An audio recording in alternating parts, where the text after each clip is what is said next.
I've been asked quite a few times how I pack my rackless luggage, so I'm going to go through where things go and some of the mistakes I see others making in packing their luggage.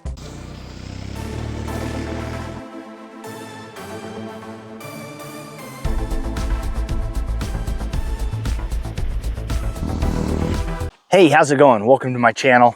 Like I said, I've had quite a few questions about how I pack my luggage, especially after I installed the OBR ADV Gear 38-liter rackless setup. And since I'm going rackless, it has reduced the amount of stuff I'm able to carry. Now, a couple of comments that I've also received that have been criticisms is why I have these other bags on here when I'm trying to stay light and small. And there's a very particular reason for that, and that is I ride in the Southwest. Water is not abundantly available, so I carry quite a bit of water. Up here, I have water, and then in the other bag off the back, I'm carrying about 100 ounces of water, maybe a little bit more at the start of every day to make sure that I have enough wherever I go. So with a rackless setup, there's not a lot of great places to put water. I'm certainly not going to put it in either of the dry bags, because if it leaks, the bottle gets broken, something happens, and all the contents are going to be wet. So that's why I have these little bags here. Now, in this bag up here, you can see I've got my jacket strapped to it. It's low 70s. I didn't need a jacket. But in this bag, I carry all of the stuff that goes in my tent. And I've talked about this numerous times. My sleep system, my spare clothes, and any extra jackets that I'm not wearing at the time, everything goes in here. So what I'm going to do is I'll go ahead and take this off, and then we'll get into these individual bags. All right, this is my right side bag, obviously, and it is the exhaust side. So there are some things I don't want going on the exhaust side, and that would be my fuel canister and food and things like that, that where getting excessive heat to it could potentially melt it, or I have seen fuel canisters, when they've been exposed to exhaust heat, blow up. So over here I carry my tent and some other odds and ends. So let's go through it. I carry a pair of camp shoes in here that just fits on top. And then of course I've got this little plastic hammer because of everything that goes with my tent. And then the tent stakes, tent poles, and the ground mat that goes under my tent to protect the floor. Now, I don't put a tent back in the bag that it comes in. I find that the way it folds up in there is really a waste of space because it doesn't squish very well. So this bag has my tent in it just smashed in. And I have found that to be, that's probably a little crinkly. I have found that to be the best way to pack a tent, is to take it out of the bag it comes with and put it in the bag that you're going to carry it in. I like having it in this side. The reason that I don't put the tent on anywhere else is it stuffs really low. I can pack it hard, and then it also provides, if I do go down, some protection here.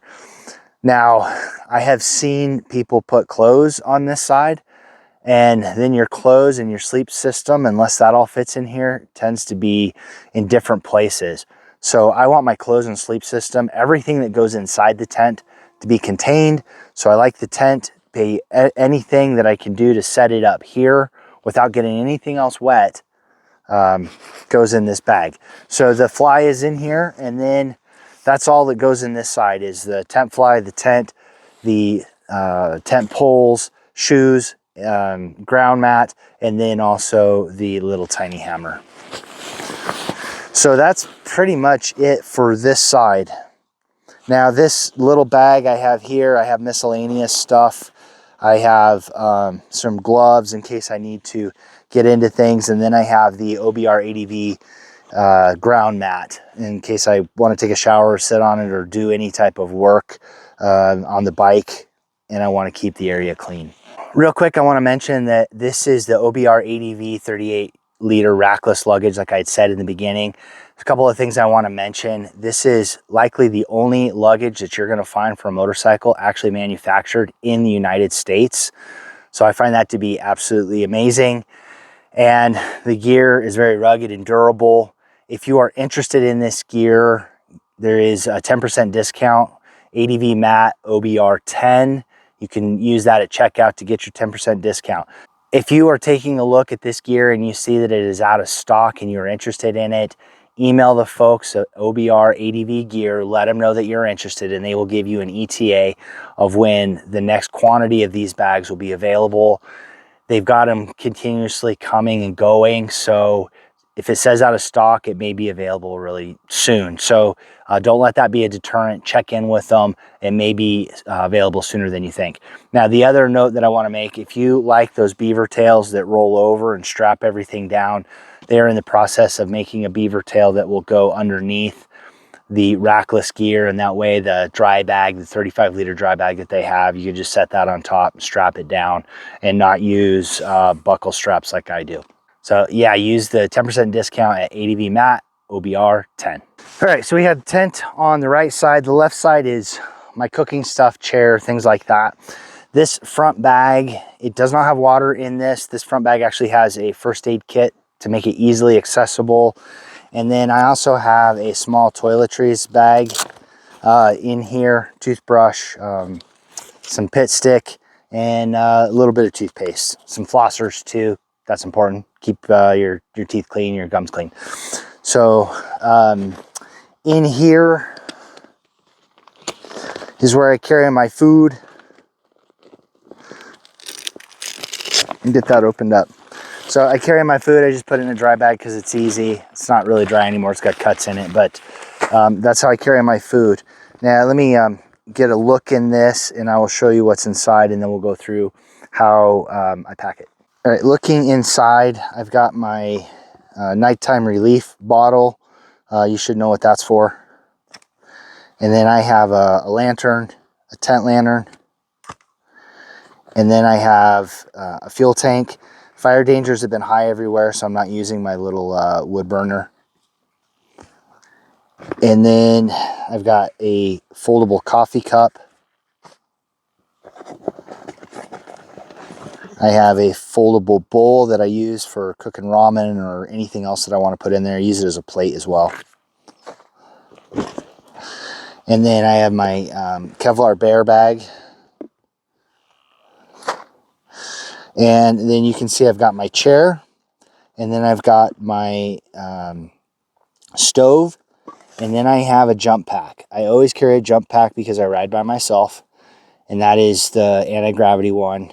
Just in case I have a dead battery for whatever reason, I want to make sure I can get it started. Bump starting these bikes is really difficult. So if you noticed, I put my chair packed into the front part of this bag, and then the jump pack goes behind it with the jet boil. That's just how I found it to fit in better. I think because this particular bag is curved, it makes it a little bit harder to get that seat tucked in the back. It could go either way, but I try to get that sitting upright and forward. And then all these other things, I just tuck it in and tighten it and push it in there wherever there's a small hole, a small gap, just to tighten everything else that's up in there. So there's a few things that I wish I could carry right now, and I mentioned the little wood burning stove I have. Fire danger everywhere is really, really high. The West has not seen much moisture this winter, so I don't even bother carrying it because I'm not going to be able to use it. All right, that's how I pack my bags. There's really not a lot to it. I think the key elements that is different from others I've seen is putting my tent in here, not in that rolly bag. I just stuff it in there like it's a stuff sack. I think that's a more efficient use of space. And then having everything that goes in the tent in its own dry bag, I think that's much better. OBR ADV Gear has that 35-liter dry bag. For this trip, it is more than enough space. I'm not even using all of that. I'm guessing I'm carrying about 25 liters worth of stuff in there, so it rolls down super tight. And then food, I think I only have 2 days worth of food with me, which just kind of dependent on the trip. But everything fits in this other side perfectly well. For me, because I want to carry extra water, I'm not going to remove those small bags because I carry water on each side of the bike, and I find that to be incredibly important out here riding. Beyond that, as far as rackless goes, that's how I pack it. My initial thoughts on this gear is it is very ruggedly designed. It's put together really well. All the seams are sewn well. I have had quite a bit of gear made in China, and comparing that stuff to the way this is made, this is very robust. I don't expect any of the stitching to come out like I've experienced with Chinese made products, and I think it's going to hold up really well to those occasional drops that happen, especially with this ballistic canvas, nylon canvas here. I think that's going to work really well. I think so far riding today, off-road, rough, it's held up pretty well. It's been super tight to the bike. I don't feel it flopping around at all. With the other luggage that I had, if I didn't secure it really well, I could kind of feel it moving the bike a little bit as I was going through stuff. Not feeling it with this. All right, I've got a tent to set up. I need to make some dinner, kind of chill out, and have a nice, easy evening on where I'm going to be. There is rain in the forecast. I'm really hoping it doesn't rain overnight, because this is going to be terrible to get out of. I've got 20 plus miles of rugged dirt roads that are unmaintained, so no rain. Anyway, if you have any questions about OBR ADV Gear, I really highly recommend you just reach out to them. Ask them questions. If you have any questions that maybe I can help you with, leave that in the comments below. I'll do what I can. I'm getting some experience with this gear. I really like it. I like that it's made in the United States. Amazing. So remember, you can always make more money, but you cannot make more time. So get some new gear for your bike so that you have to go out, test it out, ride somewhere. Doesn't matter whether it's in your backyard or going some distances, just get out and do it. Thanks for watching. Get out, do some riding, ride safe, and I will see you out there.